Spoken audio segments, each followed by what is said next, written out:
Hello again, it's Jenny Luddington, And it's Sue Allsworth. and we'd like to welcome you to our second vlog. And this one, we're going to talk about being kind, gentle, and patient with yourself and others. And how this reflects on your life and your health and your general well-being. So I think to start, how have you treated yourself over the years? And I know that that's very different how you treat yourself now to how you used to treat yourself. As you fill your own well up quite well now, but back in the day, how did you used to treat yourself and others? I think back in the day, I was not particularly kind with myself. I had a real sense of my self-worth being dependent on what I could do for other people. I was an absolute textbook people pleaser. Mm. If I felt I was falling short of the really high standards that I'd set for myself, it would be accompanied by guilt. It's also kind of reflected in a history of mental ill health, and I also have a physical disability. I have epilepsy, and any kind of stress, be that external upon me or internal upon myself, these would all manifest in physical or mental periods of ill health. So the mind-body connection is really, really important to remember, and if you're not being kind to yourself, it is going to manifest. Yeah. Right, self. For me, treating myself with love and kindness and being gentle myself actually boiled down to my self-worth, and if I felt I deserved to treat and be kind. I was very much like yourself, a people pleaser, and I put my own other people's needs above my own because it was a really good distraction of my own crap that was going on. Yeah. And that I just didn't have to concentrate or worry about myself as long as everyone else was around me was doing okay. So I was really good at sort of knowing the logic of all the knowledge and wisdom, but not necessarily of putting it into practice myself. And I think it's having that commitment and being committed to actually I'm worth it, and slowly that realization after doing not just reading the books but actually doing the work and the practice that's in the books, Yeah. and slowly over time changing my habits, my thoughts, my beliefs, and slowly building up that self-worth and that deservability within myself.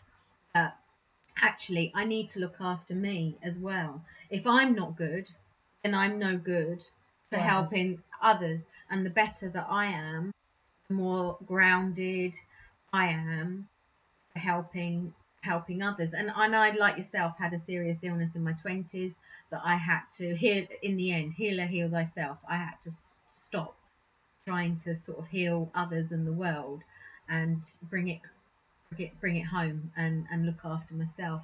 And I think the key thing that you've hit on there, Sue, is about personal responsibility. You know, you've got to do these things and make these changes yourself. You know, you cannot look for people outside you to heal you. You know, you can by all means go to medical practitioners, by all means go to alternative therapists to get tools and to get self-help treatment sort of thing.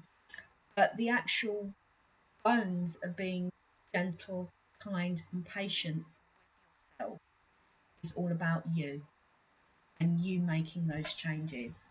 Now, all those other things can be tools that you use to be gentle, kind, patient with yourself.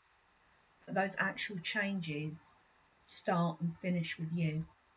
Here, I totally agree. I mean, I have the most supportive and loving parents that anyone could ever ask. And I chose well this lifetime because that's exactly what I needed, especially in my 20s with my ill health and everything. and they threw love and kindness and opportunities my way. But if I didn't feel deserving and worthy of it, it it was a temporary fix. It gave me that kind of like the high that you get from a drug or an alcohol or something. For a little short period of time, I would feel that life was going on track again.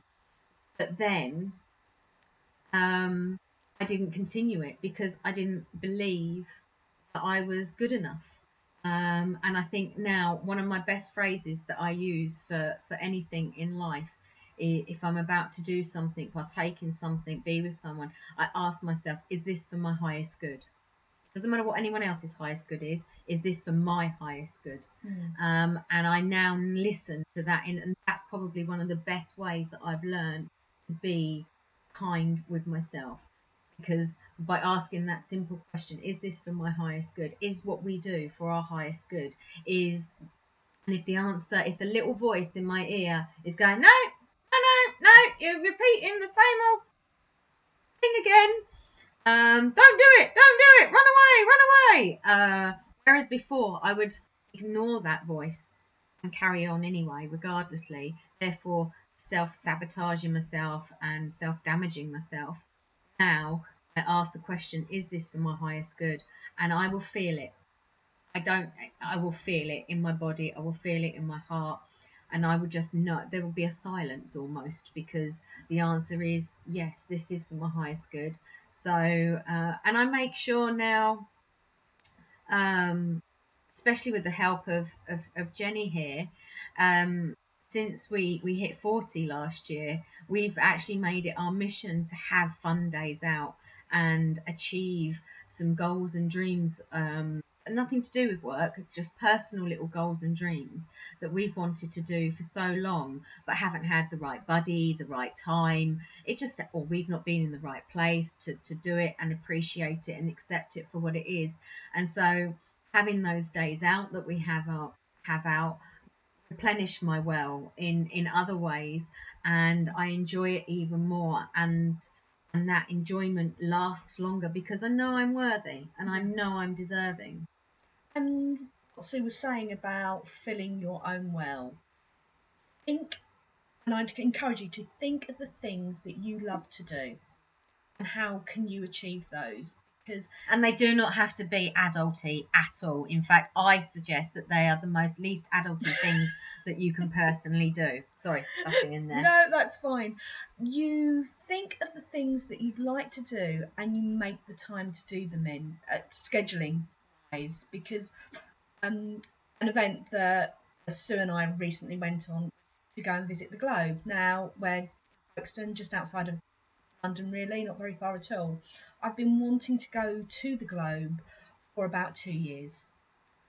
There's nothing really could have stopped me except making the time to go and do it, and getting tickets and going. And that commitment to doing it.